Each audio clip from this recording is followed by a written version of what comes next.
শুভ দুপুর বন্ধুরা। তো আজকে আপনাদের সঙ্গে এই যে কাঁকরোল দেখতে পাচ্ছেন, এই কাঁকরোলের একটা সুন্দর রেসিপি শেয়ার করব। তো প্রথমে কাঁকরোলগুলো ছাড়িয়ে নেব। অনেকে কাঁকরোলের খোসাটা ছাড়ায় না, আমি ছাড়িয়ে নিই, যেহেতু কাটা কাটা লাগে খাওয়ার সময়, তো ভালো লাগে না, তাই জন্য আমি খোসাটা ছাড়িয়ে নিই। তো এইভাবে খোসাগুলো আমি ছাড়িয়ে নিচ্ছি। দেখুন, একটা একটা করে সবকটা কাঁকরোলের খোসা ছাড়িয়ে নেব, দিয়ে এটাকে কেমনভাবে কাটি দেখুন। এই যে খোসা ছাড়িয়ে নিয়েছি। কচি কাঁকরোল হলে কাটতে সুবিধা হয়, আর একটু দানা দানা শক্ত হয়ে গেলে না কাটতে তখন ভয় লাগে, কারণ হাতটা কেটে যাওয়ার ভয় থাকে। দেখুন, এটা একটু শক্ত আছে দানাটা, যার জন্য একটু কাটতে ভয় লাগছে। এই দানাগুলো ফেলে দেবো। মুখে পড়ার সময় যখন খাবো, মুখে পড়লে কেমন একটা লাগবে দেখবেন, হয়তো দাঁতে অনেক সময় আটকে যায় বা কটমট করে একটা আওয়াজ হয়, ভালো লাগে না আমার। তো আমি এইভাবে কেটে নিয়েছি, দেখুন সরু সরু করে কেটে নিচ্ছি, দিয়ে দানাগুলো সব ফেলে দিচ্ছি। যেগুলো কচি থাকবে সেগুলোর দানা ফেলবো না। তো দেখুন, এইভাবে ওই যে সব কটা কেটে নিয়েছি পিস পিস করে। আর কিছু কাঁকরোল ছিল যেগুলো কচি, সেগুলোর দানা ফেলতে হয়নি। এটাও যেমন কচি, দেখুন দেখেই বোঝা যায়। একটু সবজি বেশি থাকলে কচি কচি ভাব থাকে, ওটা কচি থাকে। আর একটু হলদেটে টাইপের হয়ে গেলে সেটার দানাটা পুষ্ট হয়ে যায়।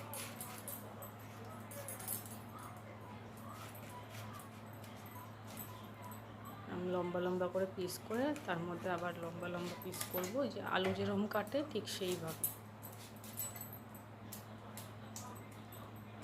দেখুন, এইভাবে কেটে কেটে দিচ্ছি সব কটা।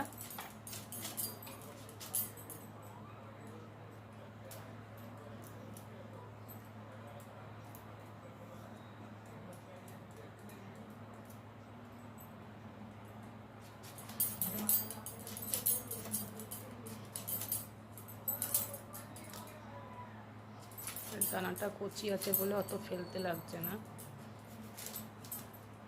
যেগুলো একটু শক্ত ছিল দেখুন অনেক দানা ফেলেছি। তো আমার কাটা হয়ে গেছে কাঁকরোলটা, এবার ধুয়ে তুলে নেব। তো ধুয়ে তুলে নিচ্ছি, আবার পরিষ্কার জল নিলাম। এবার কেটে নেব আলু। তো আলুগুলো খোসা ছাড়িয়ে সেম প্রসেসেই কেটে নেব, যেমনভাবে কাঁকরোলগুলো কেটেছি। প্রথমে খোসাটাও ভালো করে ছাড়িয়ে নিই। যেভাবে কাঁকরোলগুলো কেটেছি সেইভাবেই আমি আলুগুলো কাটবো, তাহলে এতে তরকারিটা দেখতেও ভালো লাগবে আর একসঙ্গে সেদ্ধটাও ঠিকঠাক হবে। দেখুন, ওইভাবেই আমি টুকরো টুকরো করছি। এই যে দেখুন, এই যে এইভাবে সব কটা আলু কেটে নেব।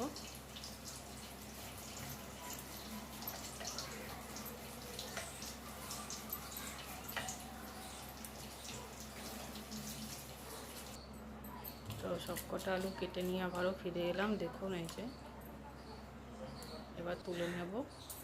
তো কড়াইতে দিকে তেল দিয়ে দিয়েছি, তেলটা গরম হয়ে গেছে। এবার আলুগুলো আগে দিয়ে দিচ্ছি।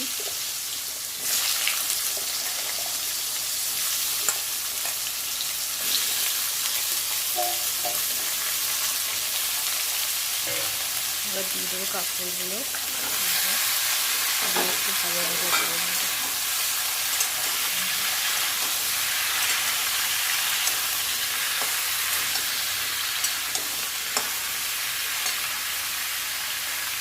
এর মধ্যে একটু লবণ দেবো, স্বাদ অনুযায়ী লবণটা একবারে দিয়ে দিলাম। আর দেবো একটু হলুদের গুঁড়ো। এগুলো একবারে দিয়ে দিলাম, আর পরে দেবো না, দিয়ে ভাজা ভাজা করবো। তো লবণ হলুদ দিয়ে ভাজা ভাজাটা করলে তাড়াতাড়ি ভাজা হয়ে যায়।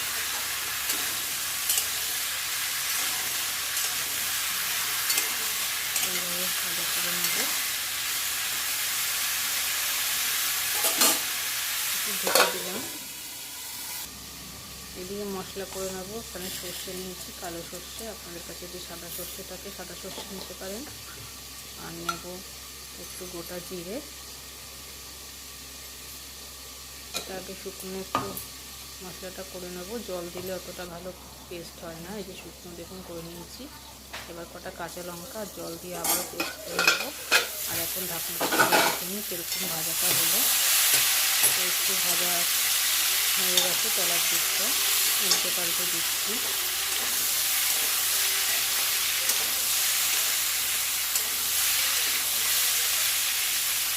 আরও ভাজা হবে।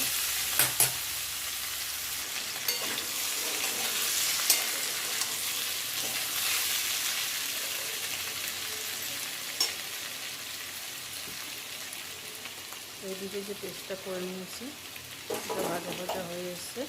এবার এই মশলাটা দিয়ে দিচ্ছি। কাঁচা লঙ্কা, গোটা জিরে আর সরষে।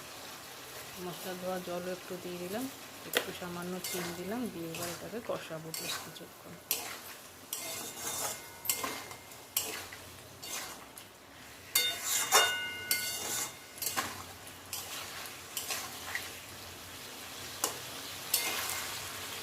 এখন ঢেকে ঢেকে ভেজিটেবল অনেকটাই সেদ্ধ হয়ে গেছে।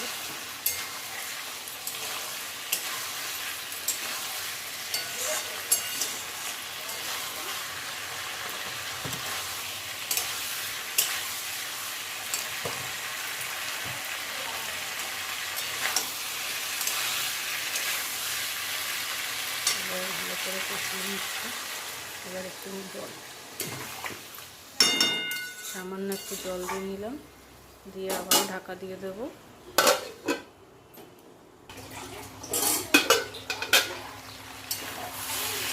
ঢাকা তুলে দেখে নিচ্ছি হয়েছে কিনা। দেখুন তো ভালোভাবেই তরকারিটা মতো গেছে।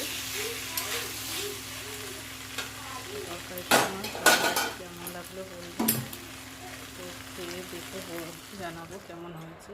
তো দুপুরবেলায় খাওয়ার পাতে চলে এলাম। তো প্রথমেই তরকারিটা দিয়ে খাচ্ছি, ভালো করে মেখে নিই। তো ভিডিওটা যদি ভালো লাগে লাইক কমেন্ট শেয়ার করবেন, আর বেল আইকনটা অবশ্যই অন রাখবেন যাতে আমার নেক্সট ভিডিওগুলো আপনাদের সামনে যায়। আর কমেন্ট করে জানাবেন কেমন লাগলো ভিডিওটা। তো এখন আপনাদের খেয়ে জানাচ্ছি কেমন হয়েছে। তো আমার তো খুব ভালোই লাগছে, আপনারাও একবার এইভাবে ট্রাই করে দেখতে পারেন, দিয়ে কমেন্ট করে জানাবেন যে কেমন লেগেছে আপনাদেরও। তো যারা নতুন বন্ধু একটু সাবস্ক্রাইব করে পাশে থাকবেন।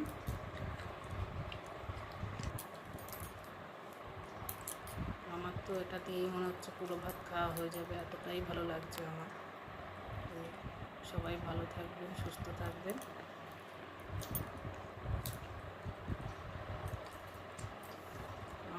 অবশ্যই কমেন্ট করে জানাবেন কীরকম রেসিপি আপনাদের কীরকম লাগলো। তো আজকের মতন টাটা, সবাই ভালো থাকুন, সুস্থ থাকুন, দেখা হবে নেক্সট ভিডিওতে। ধন্যবাদ।